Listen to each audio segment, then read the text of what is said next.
Ladies and gentlemen, war is never simply a contest of strength or strategy. It is a struggle of ideals, a test of endurance, and a battle for the soul of a nation. In the 19th century, the United States found itself engulfed in a conflict unlike any before.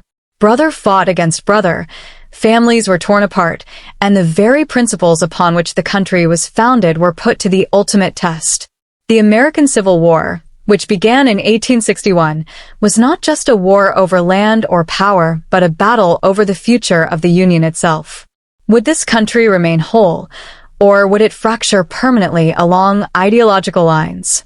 By 1863, the war had raged for over 2 years, claiming thousands of lives and leaving deep scars on the landscape and the people. The North and the South were locked in a brutal struggle, each believing in the righteousness of its cause. The Union fought to preserve the nation and, increasingly, to end the institution of slavery. The Confederacy, seeking independence, aimed to defend its way of life and secure recognition as a sovereign nation. The stakes could not have been higher. In the early months of that year, the Confederate Army, under the command of General Robert E. Lee, had seen remarkable success. Despite being outnumbered and outgunned, Lee's forces had secured decisive victories in battles such as Fredericksburg and Chancellorsville.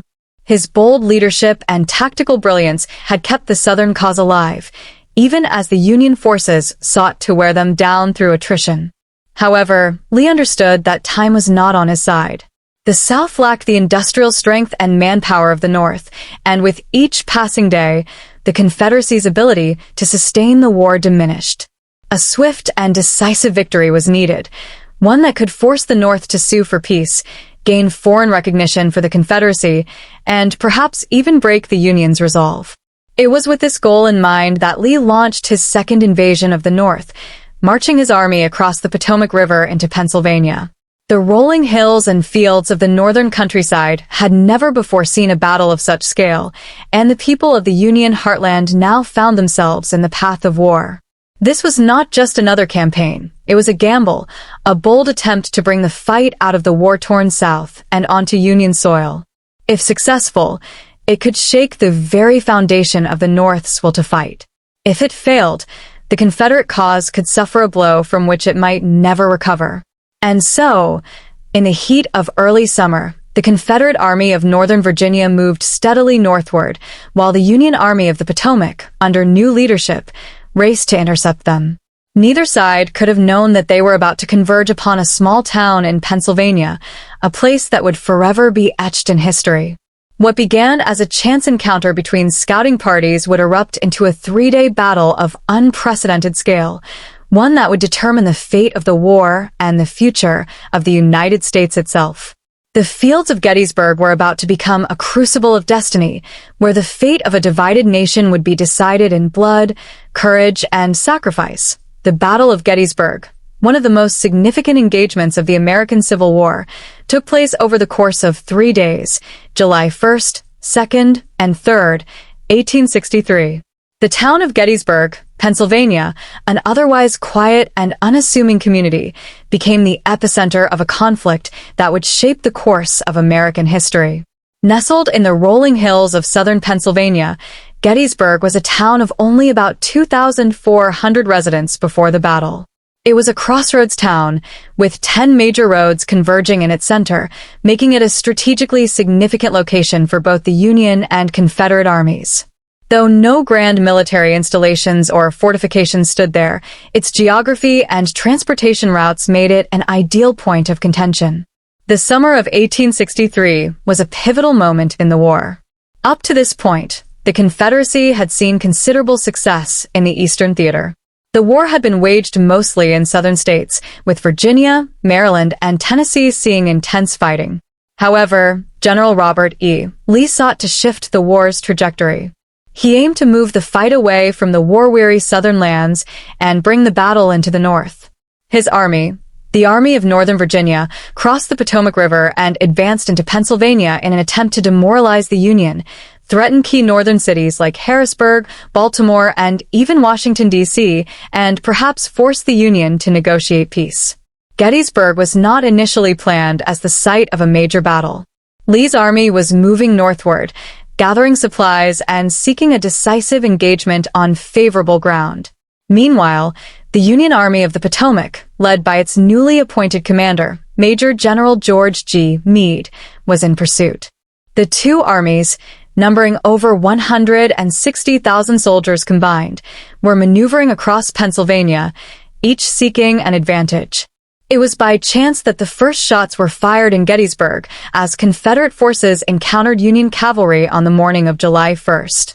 What began as a small skirmish quickly escalated into a full-scale battle, drawing in tens of thousands of soldiers from both sides.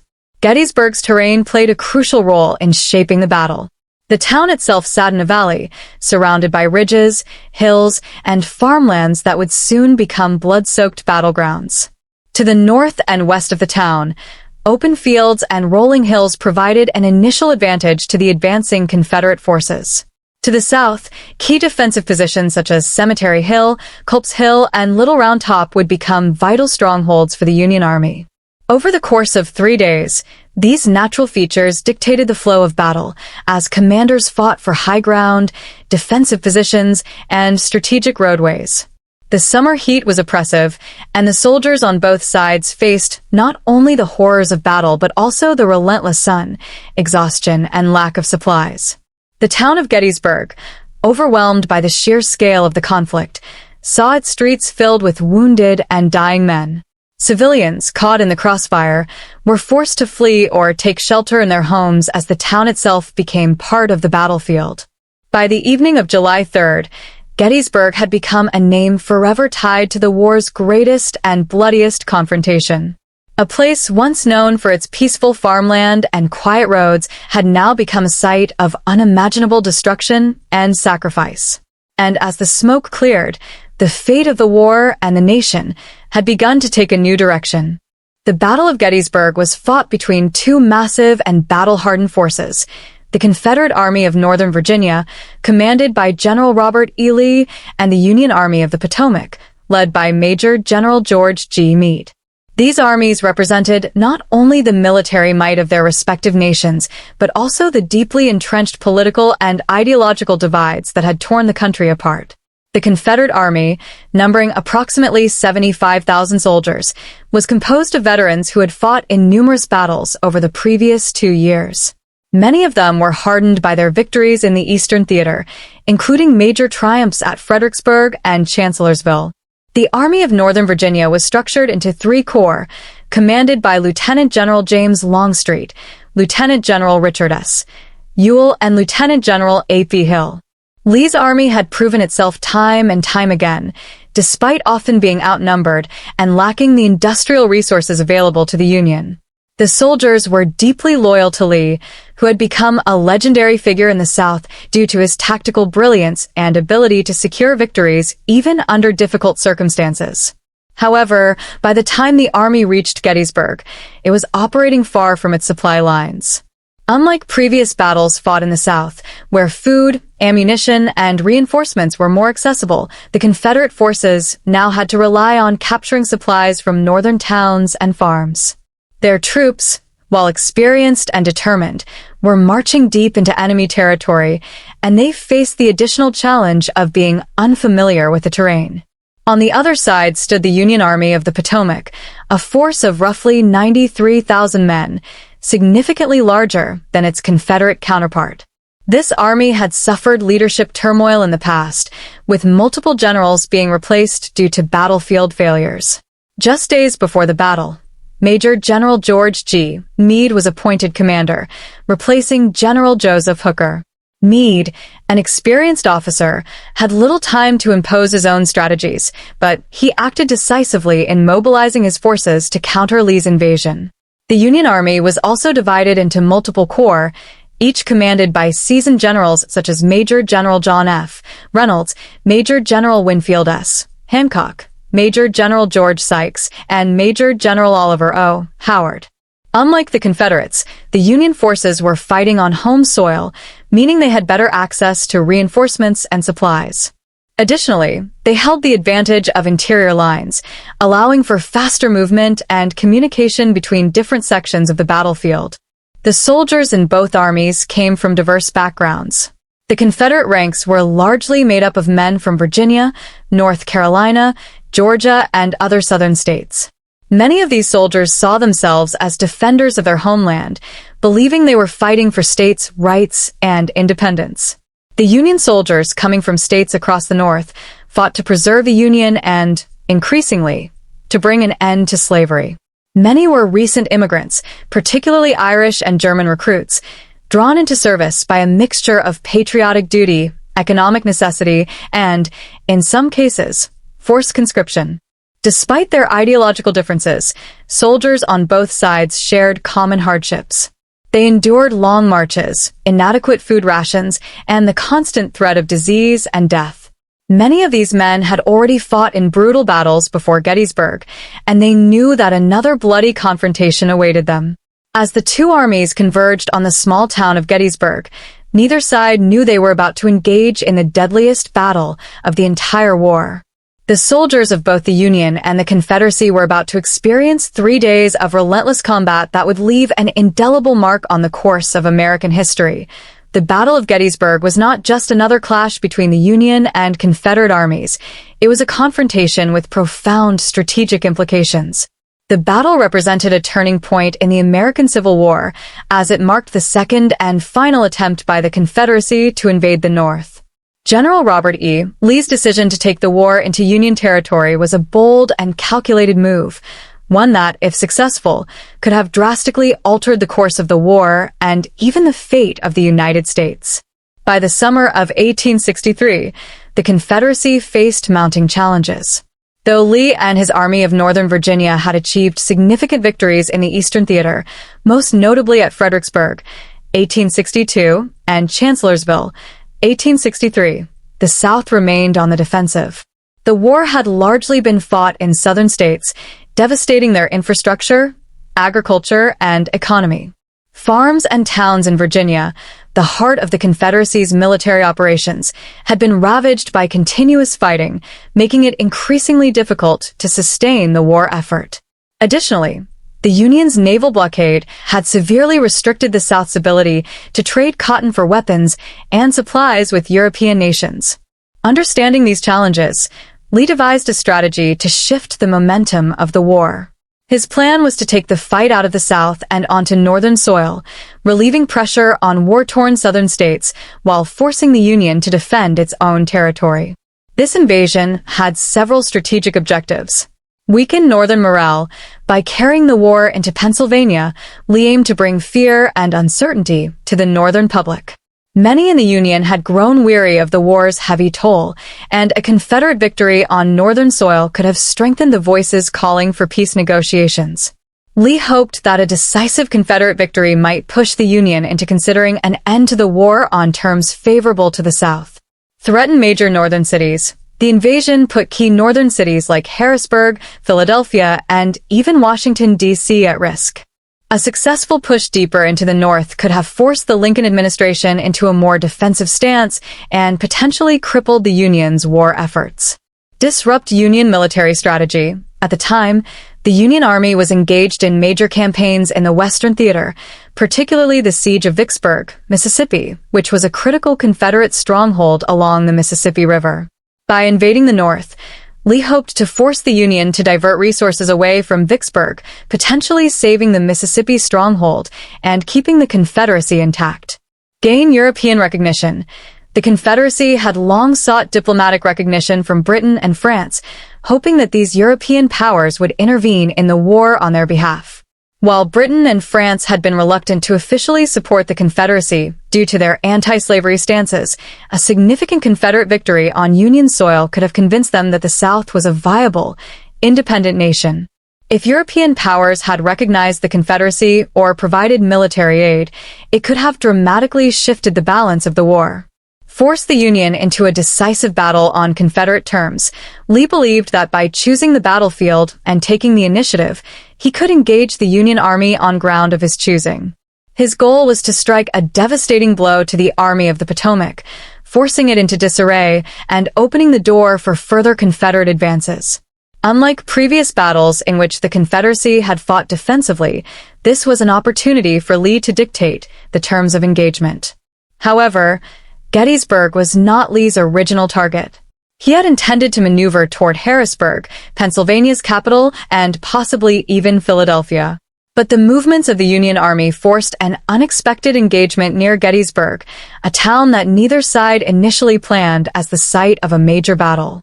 What began as a small skirmish between Confederate and Union scouting parties on July 1, 1863, quickly escalated into a massive conflict involving over 160,000 soldiers from both sides. The Union Army, under the command of Major General George G. Meade, was well aware of the stakes. Meade had only recently been appointed as commander of the Army of the Potomac, replacing General Joseph Hooker just days before the battle. Despite his lack of preparation time, Meade understood that this battle could determine the fate of the war. Unlike Lee, who was fighting in unfamiliar territory, Meade's forces had the advantage of operating in friendly terrain with strong supply lines.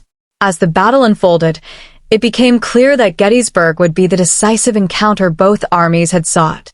The rolling hills, ridges, and farmlands of this quiet Pennsylvania town would soon become the setting for a brutal and pivotal struggle, one that would test the resolve, strategy, and strength of both sides.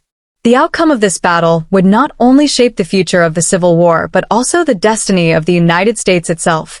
The Battle of Gettysburg, fought over 3 intense days from July 1st to July 3rd, 1863, was defined by several key moments that shaped its outcome and cemented its place in history. Each day of the battle saw fierce combat across different sections of the battlefield, as both Union and Confederate forces maneuvered to gain the upper hand. From the opening clash on the outskirts of town to the infamous Pickett's charge, these moments determined the fate of not only the battle, but the entire Civil War. July 1st, 1863. The battle begins. The battle started almost by accident. Confederate forces, moving toward Gettysburg in search of much-needed supplies, especially shoes, unexpectedly encountered Union cavalry near the town.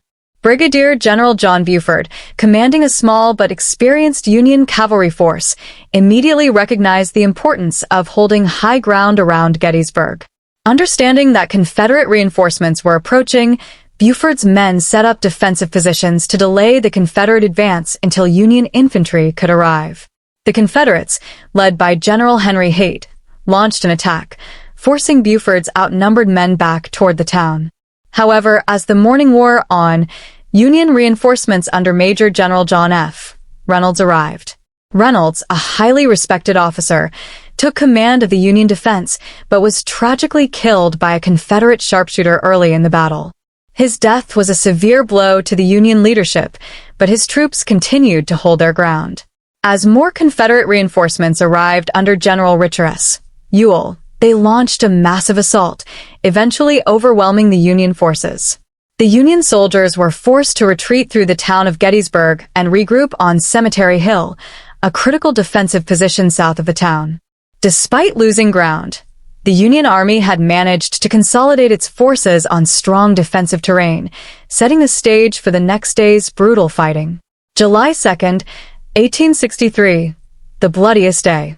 With both armies fully engaged, July 2nd saw some of the most intense and desperate fighting of the battle.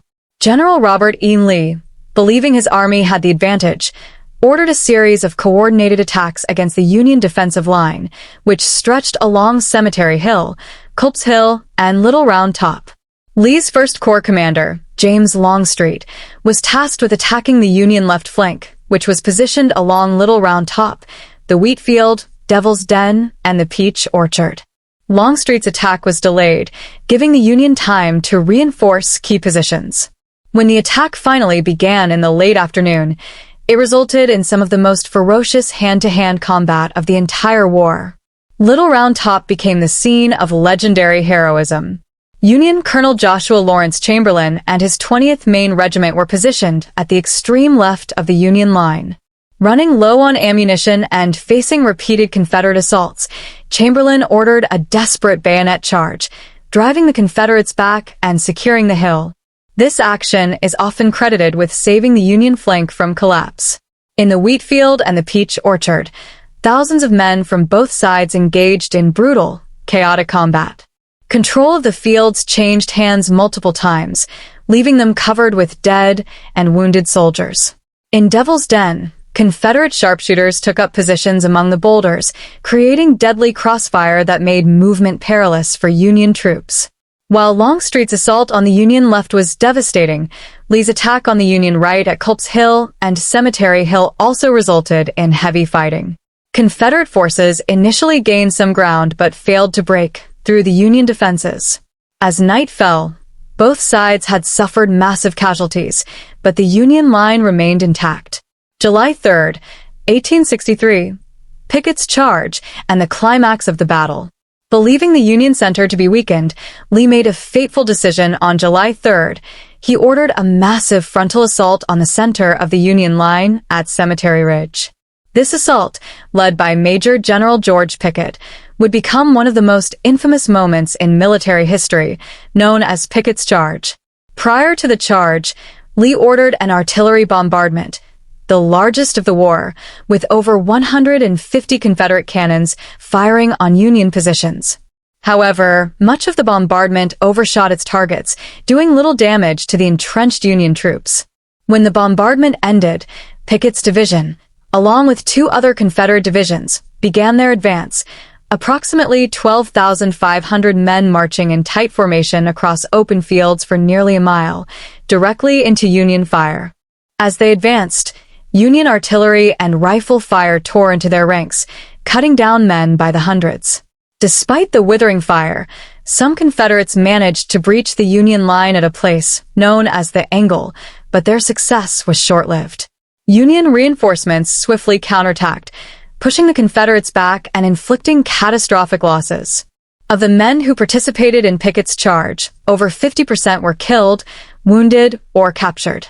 When Pickett returned to Lee after the attack failed, Lee took full responsibility for the disaster. He told Pickett to rally his division, to which Pickett reportedly responded, "General, I have no division." The failed charge marked the end of Lee's invasion of the North, forcing the Confederate Army into retreat. Aftermath of the fighting. By the evening of July 3rd, Gettysburg had become a graveyard. Over 50,000 soldiers were dead, wounded, or missing, making it the bloodiest battle in American history. While the fighting was over, the consequences of the battle were just beginning to unfold. The Confederate dream of gaining the upper hand in the war was shattered, and Lee would never again attempt an invasion of the North. The Union had held its ground, but at a terrible cost. The fields of Gettysburg, once peaceful farmland, were now littered with the bodies of men who had fought and died for their cause. The battle was over, but its impact would ripple through history, shaping the future of the war and the nation itself. The Battle of Gettysburg was not just a clash of armies. It was a test of leadership, strategy, and decision-making at the highest levels of command. The actions and choices of key leaders on both sides played a critical role in shaping the battle's course and ultimate outcome. From the bold gambles of General Robert E. Lee to the steady defensive strategy of Major General George G. Meade, the leadership at Gettysburg determined not only the battle's direction but the future of the American Civil War. General Robert E. Lee, the Confederate commander. Leading the Confederate Army of Northern Virginia was General Robert E. Lee, one of the most respected military minds of his time. By the summer of 1863, Lee had built a formidable reputation through a series of victories against Union forces in Virginia, particularly at Fredericksburg and Chancellorsville. He was known for his bold, aggressive tactics and his ability to achieve victory even when outnumbered. Lee's decision to invade the North and bring the war into Union territory was a high-stakes gamble. He believed that by striking deep into Pennsylvania, he could pressure the Union to sue for peace, damage Northern morale, and possibly win foreign recognition for the Confederacy. At Gettysburg, Lee's leadership was put to the ultimate test. However, at Gettysburg, Lee made several controversial decisions. He chose to engage the Union Army on unfamiliar ground. Unlike previous battles where he fought defensively in Virginia, Lee was now deep in enemy territory, relying on limited intelligence about Union troop movements. He underestimated the strength of the Union defensive positions. Lee believed his forces could break through the Union line with direct assaults, but the terrain and Union fortifications made this incredibly difficult. He pushed for Pickett's charge on July 3rd. Against the advice of some of his commanders, including General James Longstreet, Lee ordered a massive frontal assault on the Union center. The attack resulted in devastating Confederate losses and sealed the fate of the battle. Despite his tactical brilliance in earlier campaigns, Lee's decisions at Gettysburg have been debated by historians. His belief in the invincibility of his army and his willingness to engage in costly frontal assaults ultimately led to one of his greatest defeats. Major General George G. Meade, the Union commander. Opposing Lee was Major General George G. Meade, the newly appointed commander of the Union Army of the Potomac. Meade had only been in command for a few days before the battle, having replaced General Joseph Hooker on June 28, 1863. Despite the enormous pressure, Meade quickly took control of the situation and led the Union Army to one of its most significant victories. Unlike Lee, Meade adopted a more cautious and defensive strategy. Understanding the importance of terrain, he established strong defensive positions on Cemetery Hill, Cemetery Ridge, and Culp's Hill. These positions provided the Union with natural high ground, allowing them to repel Confederate attacks with devastating effectiveness. Meade's key decisions during the battle included choosing to stand and fight at Gettysburg rather than retreat. Meade could have withdrawn to more fortified positions, but he recognized the importance of holding the ground and forcing Lee into an unfavorable battle, effectively coordinating Union Corps commanders.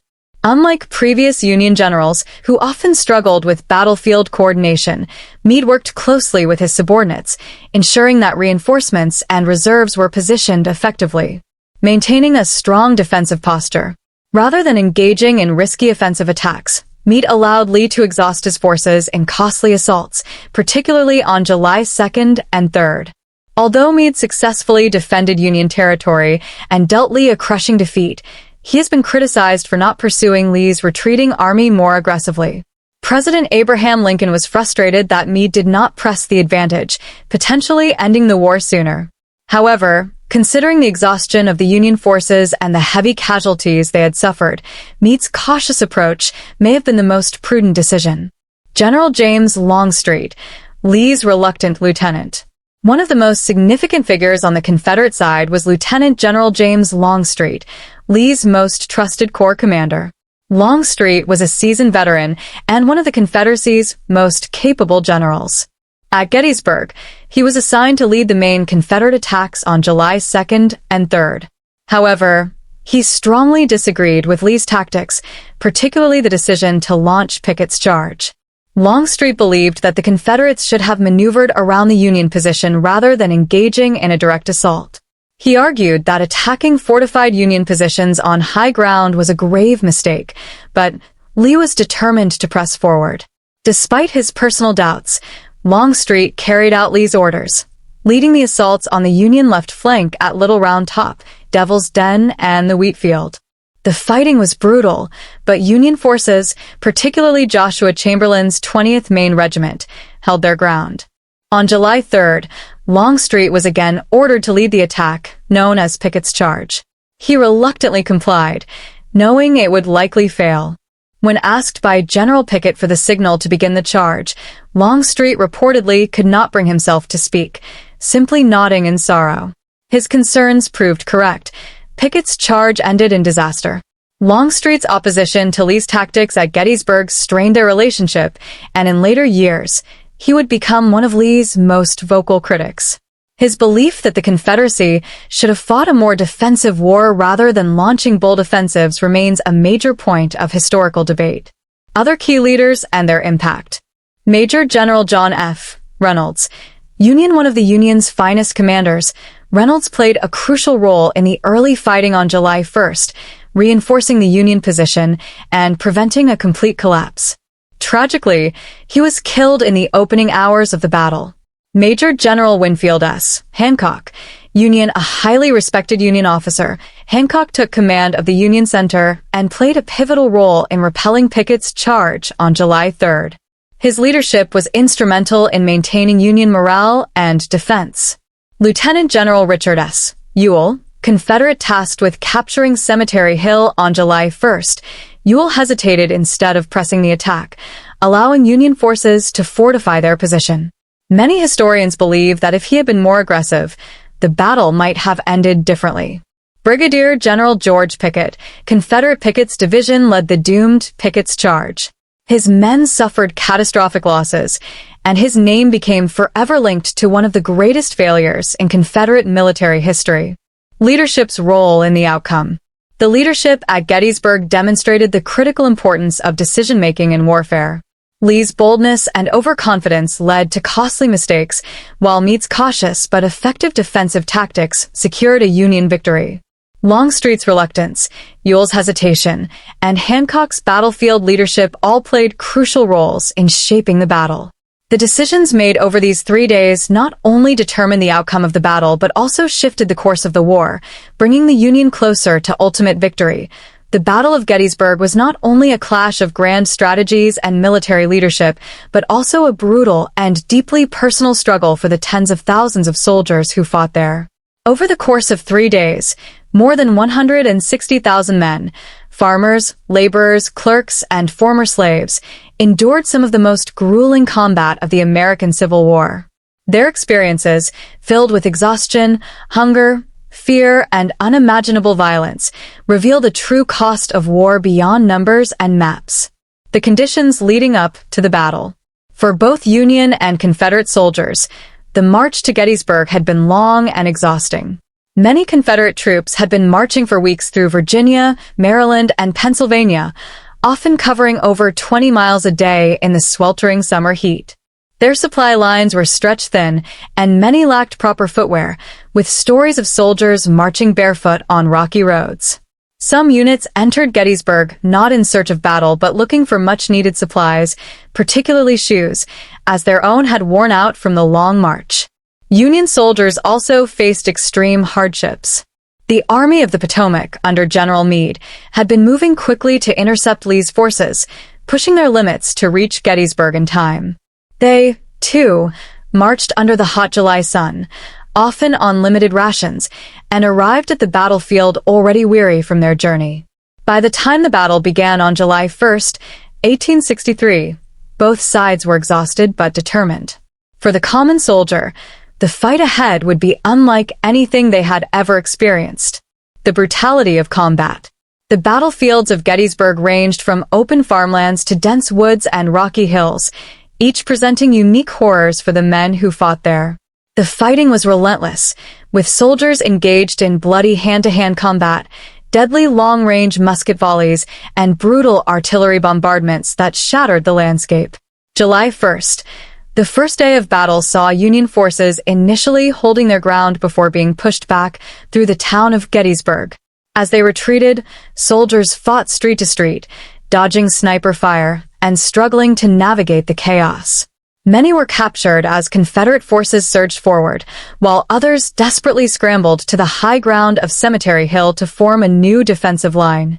July 2nd, the second day saw some of the most horrific close-quarters combat of the war.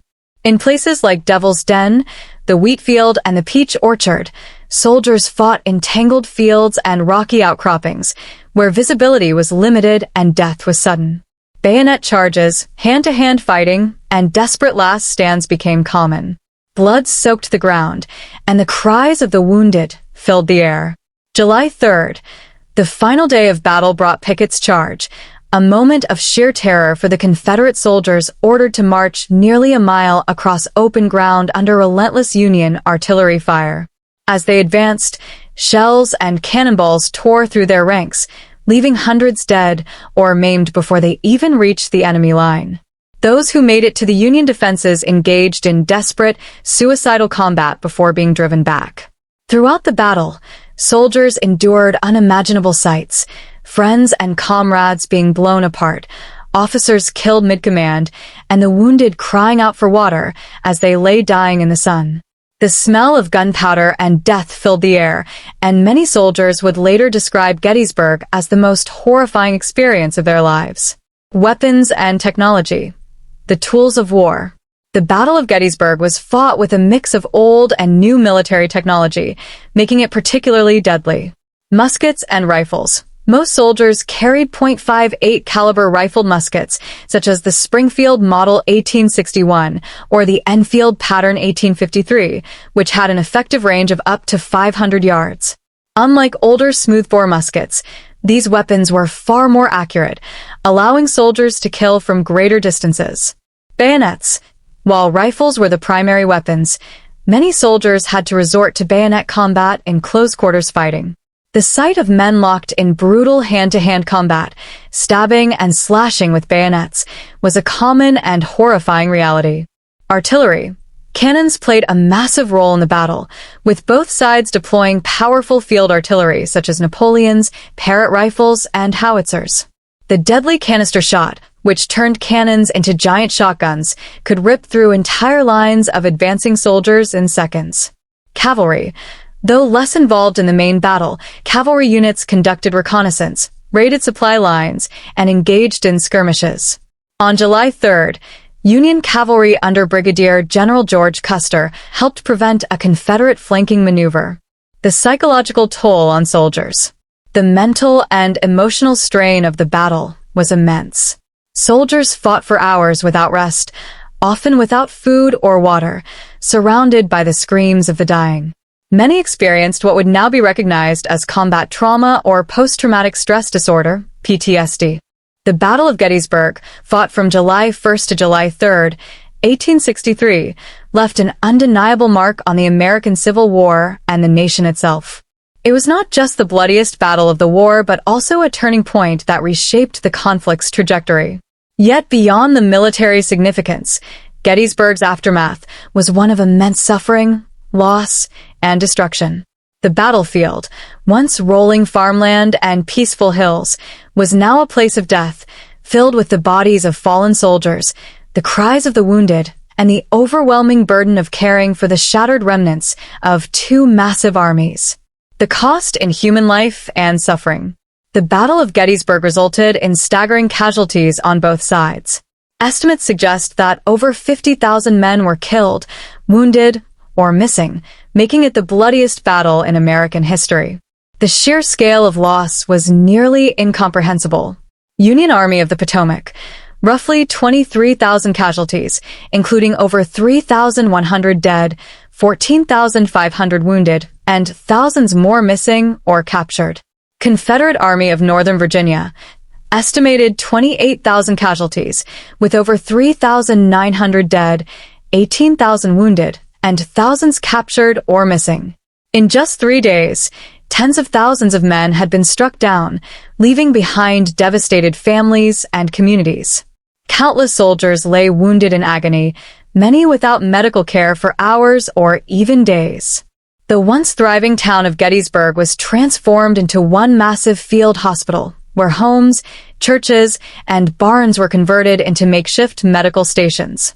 The nightmare of battlefield cleanup. The aftermath of the battle presented an enormous challenge: what to do with the thousands of dead bodies littering the fields, roads, and hillsides. The summer heat worsened the situation, causing the bodies to decompose rapidly. The stench of death filled the air, and the sheer number of corpses made proper burials nearly impossible in the immediate days following the battle. Union and Confederate dead were hastily buried in shallow graves, often barely covered with dirt. Some were left exposed, their bodies bloating under the scorching sun. Others were buried in mass graves, sometimes in groups of hundreds. Many of these makeshift burials were later exhumed and reinterred, but for weeks after the battle, the stench and sight of rotting bodies haunted the battlefield.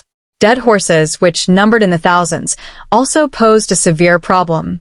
The animals had to be burned in large funeral pyres, as there were simply too many to bury. The resulting smoke and smell hung over Gettysburg for days. Caring for the wounded. A medical catastrophe. The medical crisis following Gettysburg was overwhelming. With over 30,000 wounded soldiers, the existing hospitals were completely unprepared for the influx of injured men. Doctors and nurses worked tirelessly, often with limited supplies and under horrific conditions. Amputation was the most common surgery. With limited medical knowledge and no antibiotics, the standard treatment for severe limb injuries was amputation. Thousands of men underwent this brutal procedure, often without proper anesthesia. Surgeons worked frantically, sometimes performing amputations in under 10 minutes, sawing through bone while assistants held the patient down. Piles of severed limbs accumulated outside field hospitals.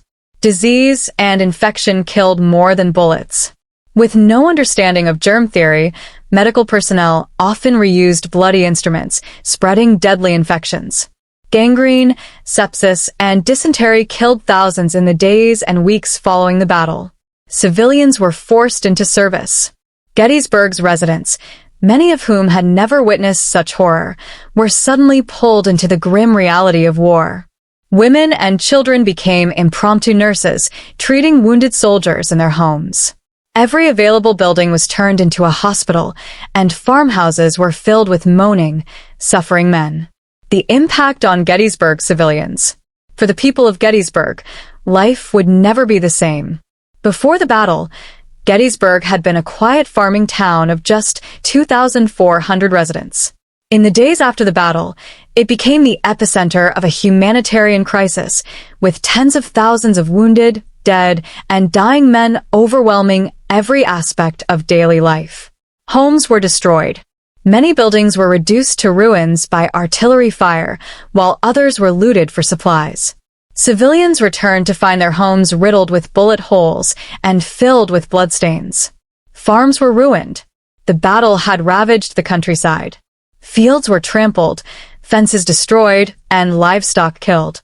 Farmers who had worked their land for generations found their crops flattened and their barns turned into morgues. The psychological toll was immense. Residents who had never seen a battlefield were suddenly faced with thousands of corpses in their streets and fields. The smell of death lingered for weeks, and the constant groans of the wounded echoed through the town.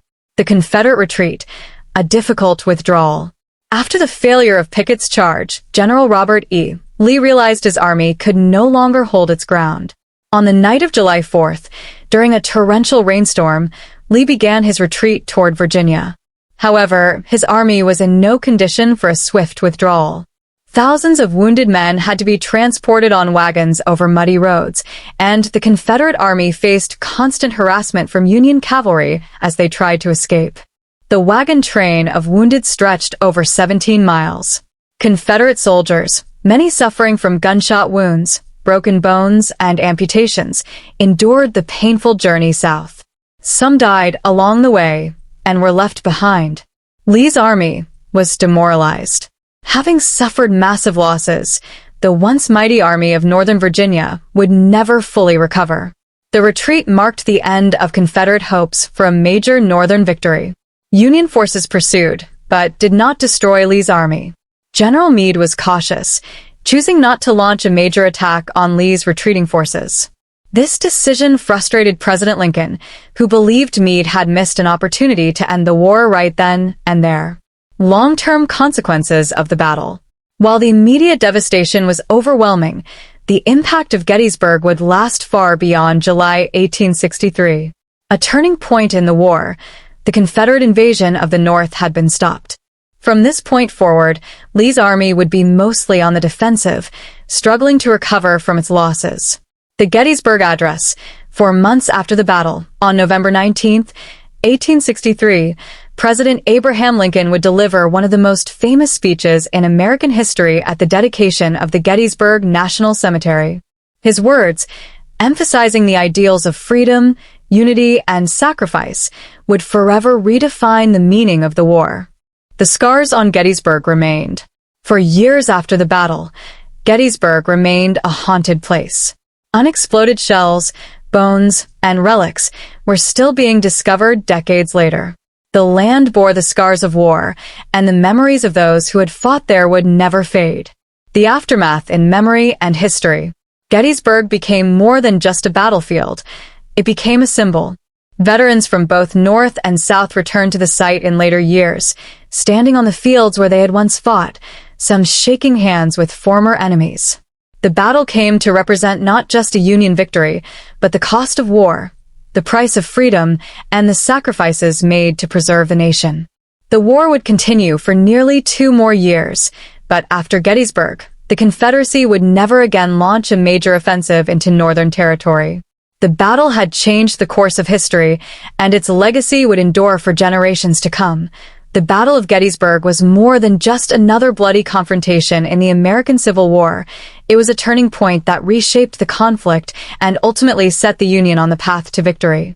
The battle's outcome had profound military, political, and psychological consequences for both the North and the South. It was not only the Confederate Army's first major defeat in the Eastern Theater, but also a moment when the war's momentum shifted permanently in favor of the Union. The failed Confederate invasion, a crushing blow to Southern strategy. Before Gettysburg, Confederate General Robert E. Lee had enjoyed a series of impressive victories, particularly at Fredericksburg, 1862, and Chancellorsville, 1863. His reputation as an invincible commander had emboldened the South, and his army, the Army of Northern Virginia, was seen as the Confederacy's best hope for winning the war. By launching an invasion of the North, Lee hoped to achieve several key objectives. Break Northern morale. Lee believed that a decisive Confederate victory on Union soil would shatter the North's will to fight. The war had already dragged on for over 2 years, and many in the Union were growing weary of the bloodshed. A Southern victory could have pressured President Abraham Lincoln to seek peace negotiations, force the Union to defend its own land. Up to this point, most of the war had been fought in the South, devastating Confederate towns and farms. By moving into Pennsylvania, Lee aimed to shift the war's destruction onto Northern soil, relieving pressure on the Southern states. Gain foreign recognition. The Confederacy had long hoped for diplomatic recognition from Britain and France, which could lead to military and financial support. A Confederate victory at Gettysburg might have convinced these European powers that the South was capable of winning independence. Influence Northern politics. The war had divided the Union politically, with strong opposition from the Copperheads, Northern Democrats who favored peace. A crushing defeat in Pennsylvania might have strengthened anti-war sentiment, possibly affecting the 1864 presidential election and bringing a leader more sympathetic to the South into power. However, the defeat at Gettysburg shattered these hopes. Instead of securing a decisive victory, Lee was forced into a desperate retreat, and the Confederacy would never again be able to launch a major offensive into Union territory. The South, already suffering from shortages of men and supplies, now faced the grim reality that their best chance to win the war had slipped away. Union confidence surges, a much-needed boost for the North. For the Union, Gettysburg was a moment of triumph. Before this battle, the Army of the Potomac had suffered a series of humiliating defeats at the hands of Lee's forces, particularly at Second Bull Run, Fredericksburg, and Chancellorsville. The ability of the Union Army to finally stop Lee and inflict severe losses on his troops reinvigorated Northern morale. The myth of Lee's invincibility was broken. Until Gettysburg, Lee had been seen as an unbeatable strategist. His ability to outmaneuver Union generals had given him near-legendary status. But at Gettysburg, his aggressive tactics failed, proving that his army was not invincible and could be defeated on the battlefield. The Union's defensive strategy proved effective. Unlike previous Union commanders who had sought to engage Lee offensively, General George G. Meade effectively used high ground and fortified positions to force the Confederates into costly assaults. This defensive success influenced later Union tactics, including those used in General Ulysses S. Grant's overland campaign in 1864. Increased support for the war effort. Many in the North had grown tired of the war's high casualties, but Gettysburg renewed their commitment to the cause. Lincoln's administration used the victory as proof that the Union could and would win the war if they remained steadfast. The devastating losses for the Confederacy. One of the most significant impacts of Gettysburg was its effect on the strength of Lee's army. The Confederate forces suffered over 28,000 casualties, a staggering number from which they would never fully recover. Loss of experienced soldiers. The Army of Northern Virginia had some of the best trained and most battle-hardened soldiers in the Confederate military.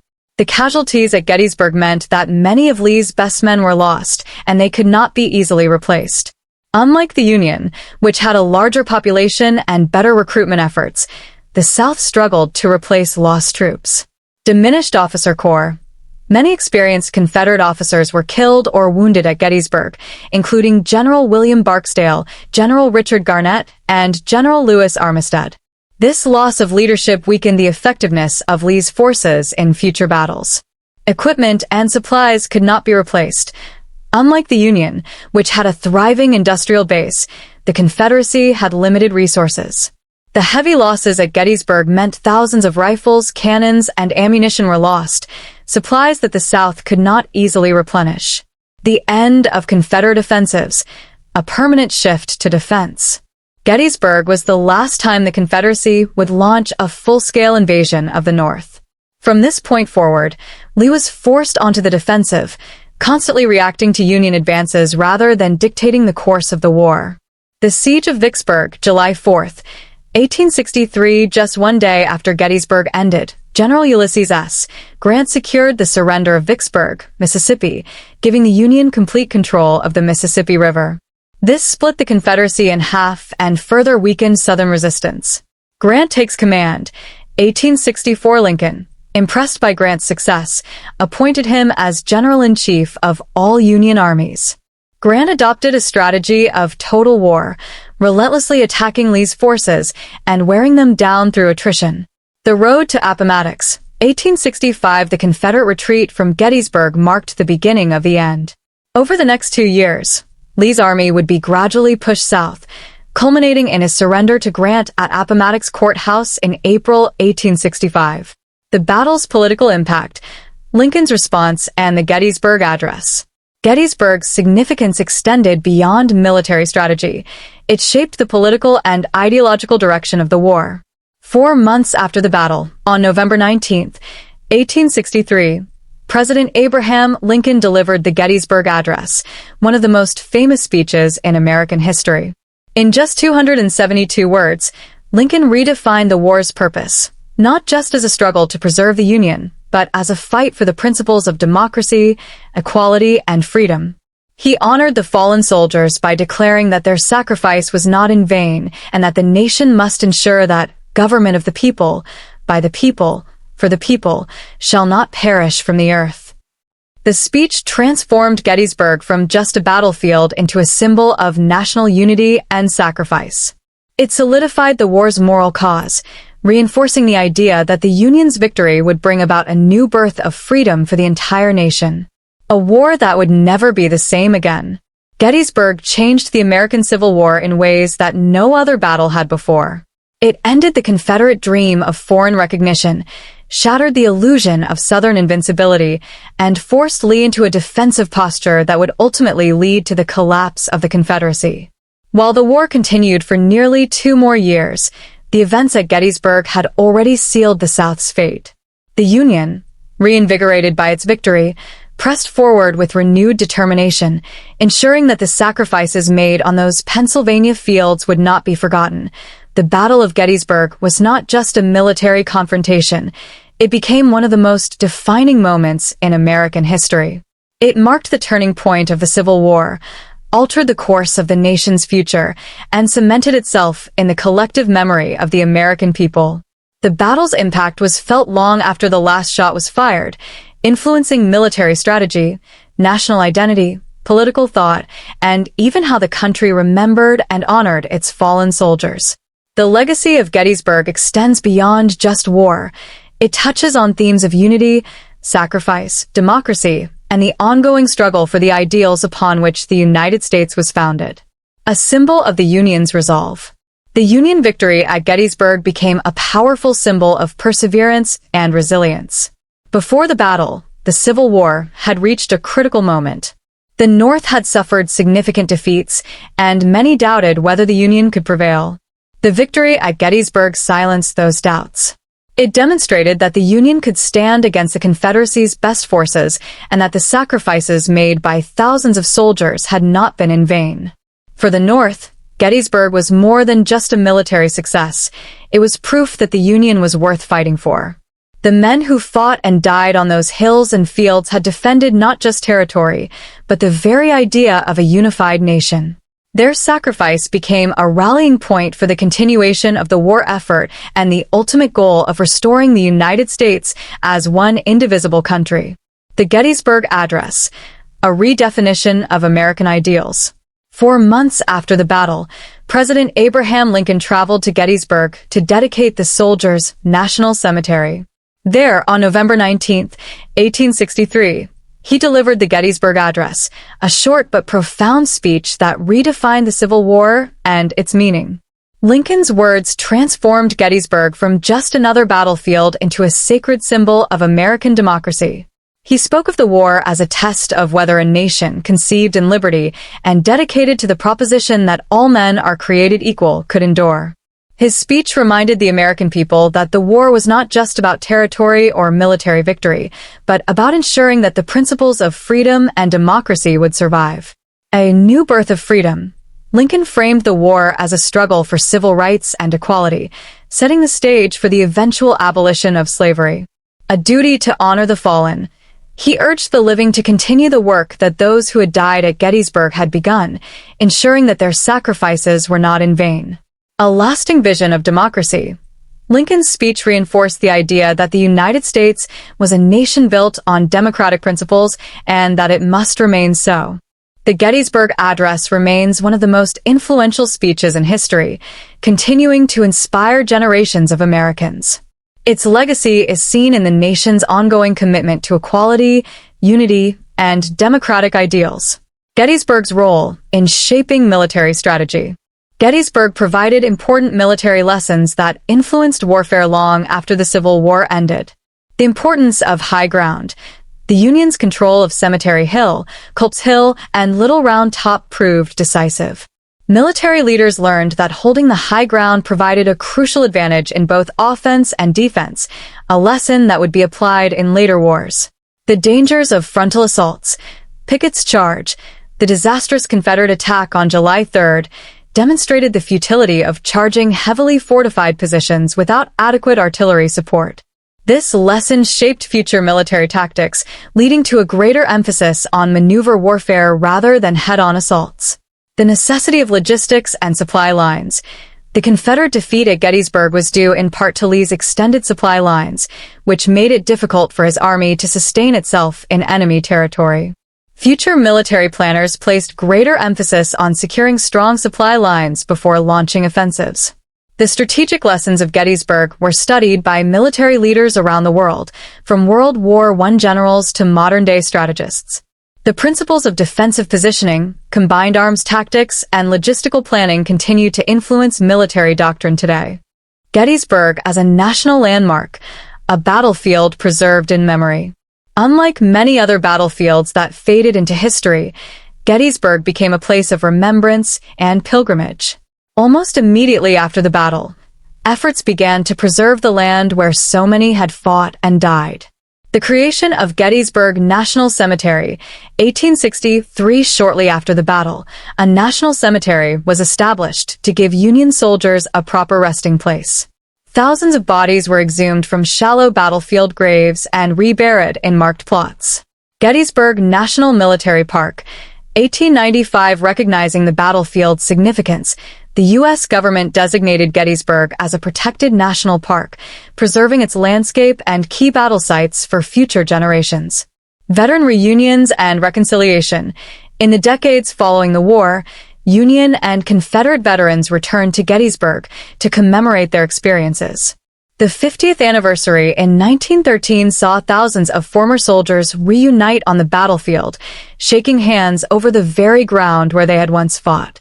These reunions symbolized national healing and reconciliation, as former enemies stood together as Americans once more.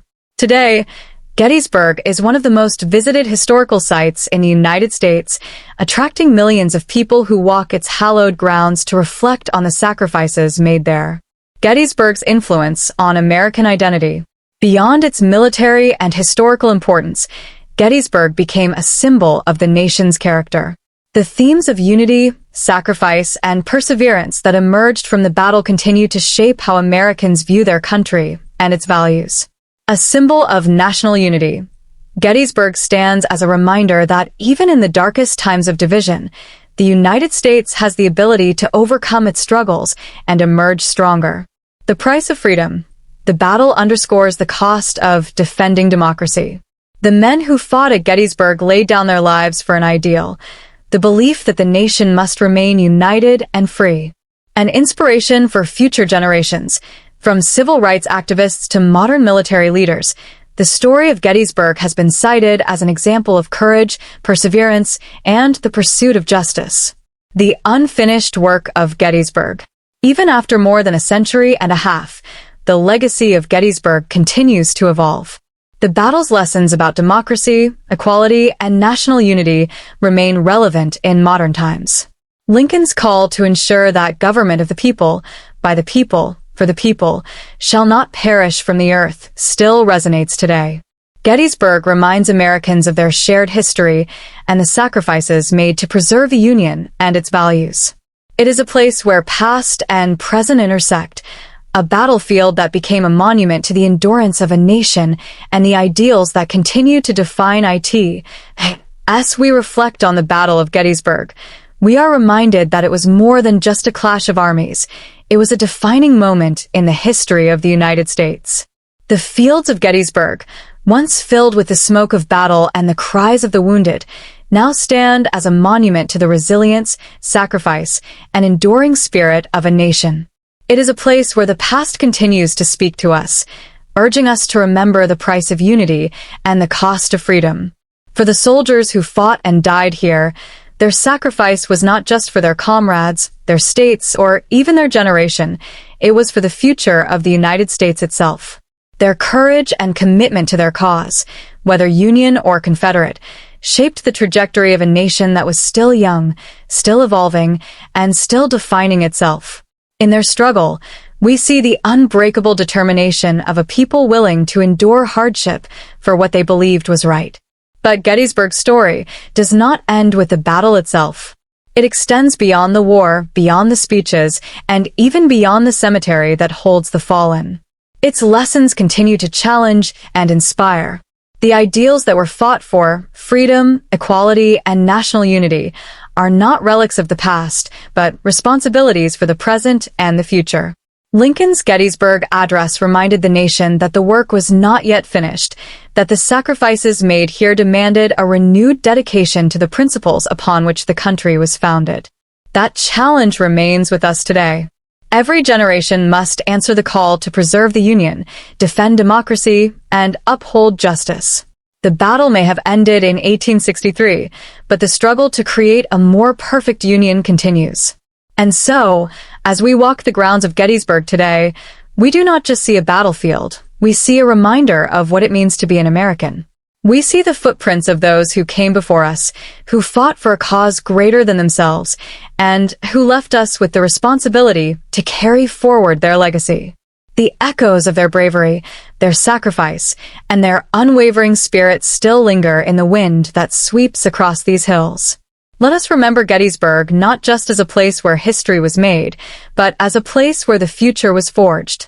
Let us honor those who gave their last full measure of devotion by ensuring that their sacrifice was not in vain. And above all, let us continue the unfinished work they began, so that government of the people, by the people, for the people, shall not perish from the earth.